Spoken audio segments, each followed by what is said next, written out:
Escutemos agora a homilia de Dom Antônio Muniz Fernandes, arcebispo metropolitano de Maceió. Muito bem. Não é homilia, não. Homilia é uma coisa mais organizada. Aí eu fiz questão de desorganizar tudo, para a gente poder entender. Então, quando a gente quer entender uma coisa, desorganiza para reaprender. Não é, Pepeu? Não é assim que ensina o direito canônico? É. Então, se não ensina, devia ensinar, né? Pois é isto. Meus queridos irmãos, meu querido irmão que aqui está comigo, Dom Beto, que vocês já estão chamando de Dom Beto. Eu até que ficava com Carlos Alberto, mas não sabia chamar não. Porque o que eu sei chamar é Frei Beto e ele me chama de Frei Muniz, porque assim nos conhecemos. Portanto, é uma alegria grande estar aqui e com os meus queridos irmãos bispos, alguns mais conhecidos, os mais velhos, e outros mais novos, que a gente vai se conhecendo aos pouquinhos no episcopado, inclusive um que está já no prelo, está já sendo sagrado ali para João Pessoa. Dom Egídio ali, eu pensei que tivesse enrosado nesse tempo, mas não está não, né? O pessoal lá vai reclamar, viu? Estão reclamando de mim também. Mas então, meus irmãos, queridos padres que aqui estão, de Petrolina, de Recife, ora Petrolina, de Juazeiro, mas é tudo uma coisa linda, né? Petrolina e Juazeiro. Então, aqui a gente agradece a presença e certamente Dom Beto depois vai fazer esse agradecimento bem particularizado, sobretudo porque ele os conhece a todos.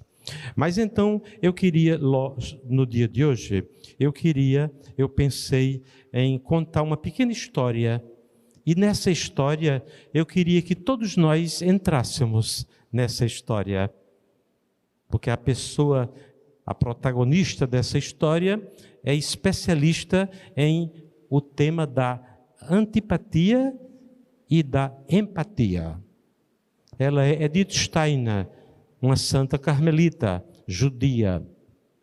E então eu queria contar só um pequeno exemplo para ver se a gente teria simpatia ou antipatia por ela. Vamos ver. E vou fixar a sua história e este pequeno conto e relato entre mais ou menos 10 dias da sua vida, que são os dias finais, aonde ela caminhava já em um trem de deportação dos nazistas, e ela caminhava nos finais de julho até o dia mais ou menos 9 ou 10 de agosto, que é quando ela é cremada, é quando ela é morta e assassinada em Auschwitz-Birkenau, na Polônia. Então eu queria ressaltar só esta grande viagem e última viagem da sua vida, e pensar alguma coisa que nós pudéssemos também participar. E dizer assim, aqui eu estou, aqui eu me identifico. É exatamente, ela faz uma trajetória, já tinha feito outras na sua vida, mas antes de chegar a 41, ela estava sendo transferida para o Carmelo de Colônia, onde ela era religiosa professa, para o Carmelo de Erkt, na Holanda, tentando um pouco salvá-la da perseguição nazista daquele tempo. Aí ela vai se esconder, a sua irmã também, que se tinha convertido ao cristianismo, vai com ela, e as duas permanecem sossegadamente em Erkt, na Holanda, pensando elas que estariam livres da perseguição nazista. Mas, por conta da posição dos bispos da Holanda, que enfezou Hitler, ele mandou que todos os convertidos ao catolicismo fossem presos. Inclusive, ele queria pegar a professora, como ele chamava, Steiner. E então, ele fez essa perseguição e aconteceu que naquele momento, ela vai sofrer tudo isso. É o tempo em que ela escreve os seus grandes volumes, organiza um pouco a sua literatura, não consegue fazer tudo, porque 2 dias antes da Gestapo chegar para prendê-lo, ela percebe e ela pega os escritos, esconde aqui, esconde acolá. Ainda hoje se procura no cemitério de Erchta, se procura se tem algum vestígio e algum escrito da Stein lá. Mas então ela vai fazer a grande viagem, que pode ser dia 28 de julho, mês de Nossa Senhora do Carmo, mês da sua devoção. Ela vai, é presa, colocada em um trem, inicialmente um trem de passageiros, mas que chega até Colônia, e em Colônia muda para o trem da morte chamado. Era o trem que levava diretamente para o campo de extermínio de Auschwitz. Ela pegou esse trem. E ela fez uma trajetória. Eu gostaria só de parar aqui e dizer dessa trajetória. E dizer o que foi visto do lado de fora desse trem da morte, no qual estava Edith e a sua irmã Rosa. A primeira coisa que foi vista, quando ela estava cruzando a Baviera, muita gente aqui conhece a Alemanha, não precisa nem de eu estar dizendo essas coisas, porque você já conhece tudo isso.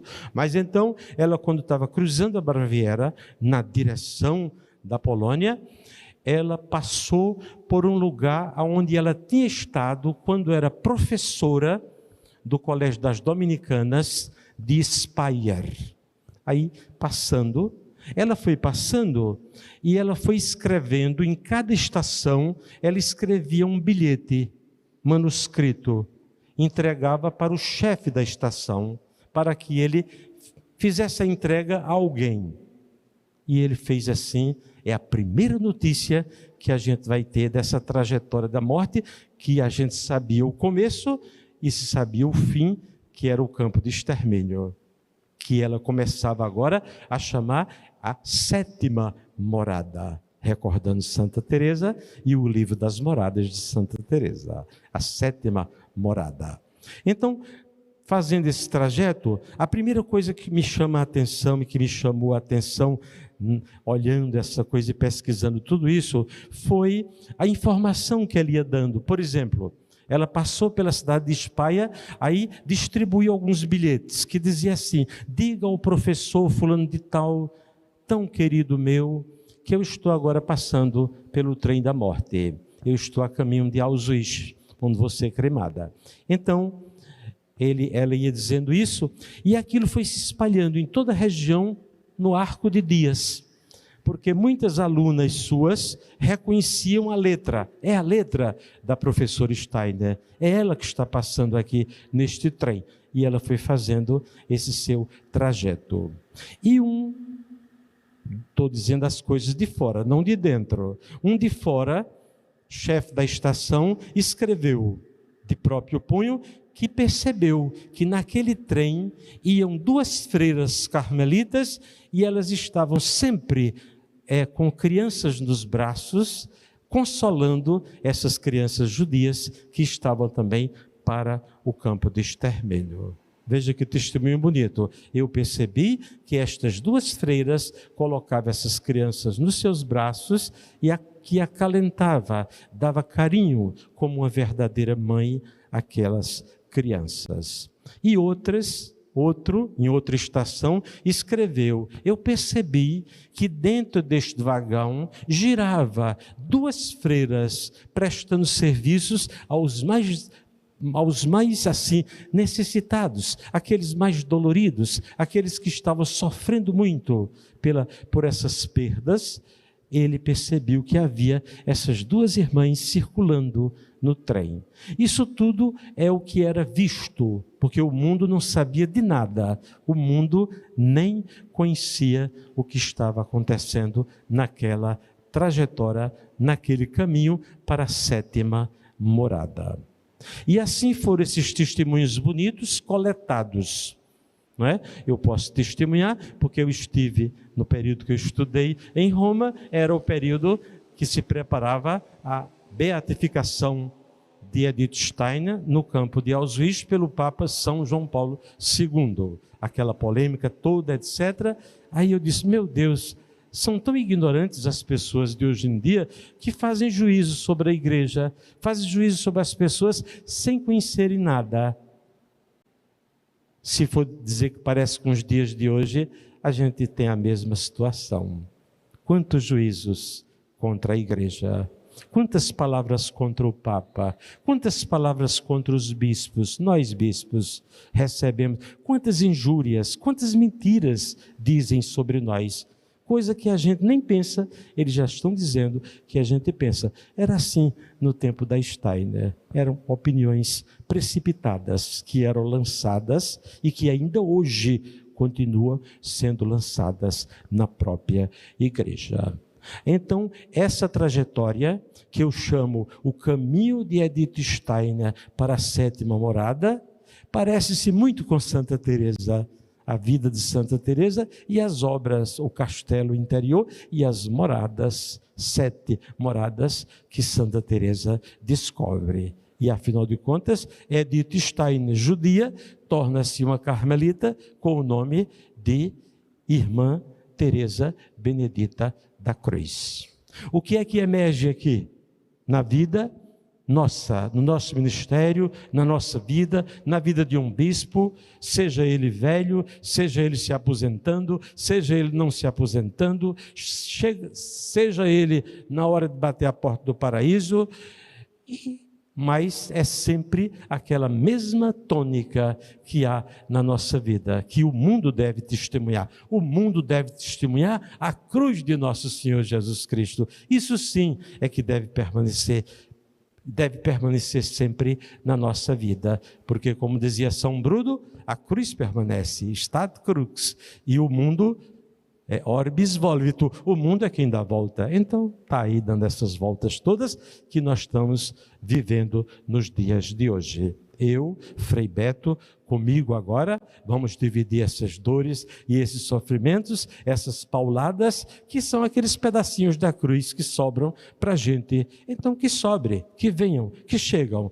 A gente saberá sempre carregar esta cruz, porque é aí que está a verdadeira igreja que eu disse na oração, una, santa, católica e apostólica. De trás disso, por trás disso, é tudo vaidade, é tudo ilusão, é tudo besteira, é tudo fantasia, que não tem futuro nenhum, que não chega nem na porta da igreja, nem de lá dá um passo, e se não for, com a cruz de nosso Senhor Jesus Cristo, que nós carregamos todos os dias da nossa vida. Então, a Edith Steiner soube dar esse testemunho tão bonito, é o mais eloquente do século XX, é a mulher mais inteligente das mulheres nascidas no século XX. Nenhuma nasceu igual a ela, só outras duas grandes que eu costumo dizer para os meus padres, que é a Hannah Arendt, sim, e Simone Weil, são as duas maiores do século XX. Não são homens não, são mulheres. E a gente pouco valoriza, pouco dá valor ao trabalho, ao serviço da mulher na igreja. Quando agora o Papa procura valorizar isso, o mundo todo dos homens levanta as suas barricadas e falam contra, divide a igreja, dizem que é herética, que é isso, que é aquilo, absolutamente por causa de quê? De ignorância. A ignorância de Deus, a ignorância da Sagrada Escritura, a ignorância das coisas de Deus leva a gente a cometer esses abomináveis erros da nossa modernidade ou pós-modernidade, como assim queiramos chamá-la. Então, a gente tem esse testemunho da cruz. E o que é que acontece? Termino também voltando-me para uma expressão que a gente compreende. Quando Edith Steiner foi visitar um companheiro seu que tinha morrido, o professor Harnack, foi visitar no norte, saiu de Espanha, naquele tempo era professora, podia ensinar, depois Hitler proibiu tudo, mas ela foi visitar uma amiga sua chamada Hannah, não era Arendt, mas era Hannah, foi visitar. E ela disse, eu fui visitar minha amiga para consolar esta minha amiga. Mas quando cheguei, qual não foi a minha surpresa? Eu encontrei lá uma mulher de pé. Coisa bonita. Encontrei lá uma mulher de pé. Ou seja, aí está a dignidade de alguém que em todas as circunstâncias, mesmo na morte prematura, mesmo no sofrimento, consegue manter-se em pé. Capítulo 19 de João. É Nossa Senhora. Então, aí estava esta mulher. Encontrei esta mulher de pé. E ela confessa, talvez uma das mais belas confissões da Steiner, que é a passagem do judaísmo para o cristianismo, com o nome de catolicismo, que ela faz a adesão e depois a entrada no Carmelo.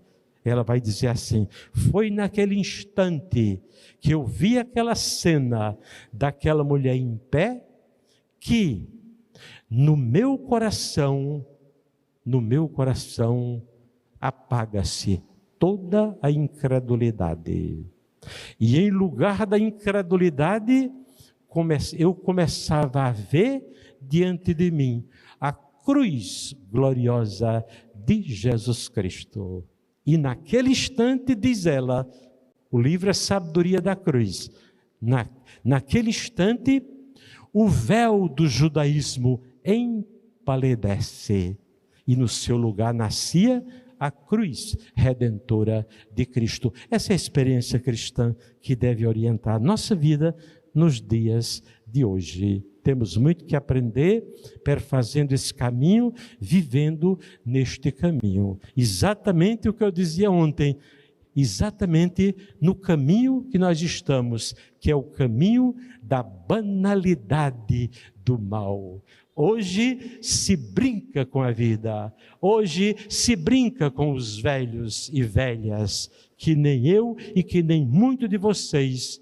E não pense que vocês vão ficar sempre assim, bonitinhos e cheirosinhos, não. Amanhã está tudo velho também, que nem eu, preparando-se para a sepultura. Então, todo orgulho cai, toda prepotência cai. E hoje em dia, o que é que a gente assiste nesse clique do WhatsApp? É exatamente a prepotência crescendo, o fake news aumentando, as mentiras sobre as pessoas.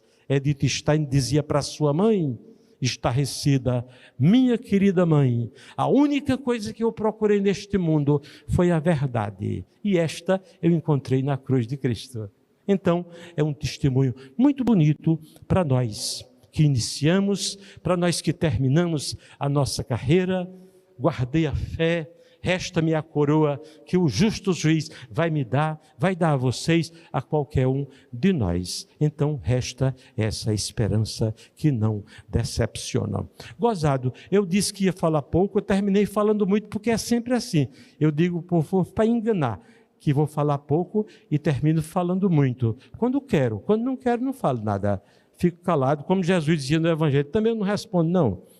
É isso? Então, hoje eu falei mais um bocado. Muito bem. Isso tudinho, Dom Beto chegando, vai me dar trégua para eu poder colocar tudo isso no meu livrinho, para a gente poder enxergar essa banalidade do mal que está acontecendo, esse apego que nós temos com as coisas do mundo, esse apego à metade das verdades. Verdade dita misturada com mentira. Me engana que eu gosto. Não é assim, Lima Macedo, que diz? Me engana que eu gosto. Então, é esse mundo que a gente vive, é este mundo que você está chegando aqui, Frei Beto, nesta realidade de Maceió, nesta realidade de igreja, com estes tantos e outros desafios, porque o que não tem, a gente inventa para passar bem, não é? Lógico, a gente inventa o que não tem. Quando não tem problema, a gente inventa um para poder ter problema para resolver, porque senão não tem. Vai fazer o quê? O que é que o bispo vai fazer se não tiver problema para resolver? Nada. João Pessoa, você vai para lá, pensa que não tem nada, não é? Está enganado. Pois é isso. Então, a gente tem que ter esta consciência, mas a gente tem que ter a certeza, esta cruz bendita que nós cantamos, rezamos, fazemos o sinal da cruz todas as vezes que passamos por uma igreja. Costumamos fazer sempre, durante todo o dia. É este sinal que permanece sempre, enquanto o mundo gira, enquanto o mundo da moda, tem moda aqui, moda acolá. Estragou a moda, joga para lá e acabou-se a moda. Também na igreja tem também moda eclesiástica, moda de... Vocês vejam como a gente está... Hoje nós estamos em traje de gala mesmo, né? Bonito, vocês viram quando a gente entrou? Não era todo mundo que entra desse jeito. Era a gente. Carne e osso, nariz e pescoço. Frei Beto e eu, os dois Mas é isso tudo passa, isso cai, a gente chega na sacristia, tira tudo isso e volta sempre à realidade bonita da vida, desafiadora da vida do dia a dia. E a gente aí, nesta vida, remando, dando os nossos passos. Que louvado seja nosso Senhor Jesus Cristo. Que Ele seja amado, que Ele seja bendito, que Ele seja louvado, que a sua cruz esteja cada vez mais estendida nos nossos corações, nas nossas vidas. Amém? Amém? Ótimo, melhorou um pouquinho, mas não está ainda bom não.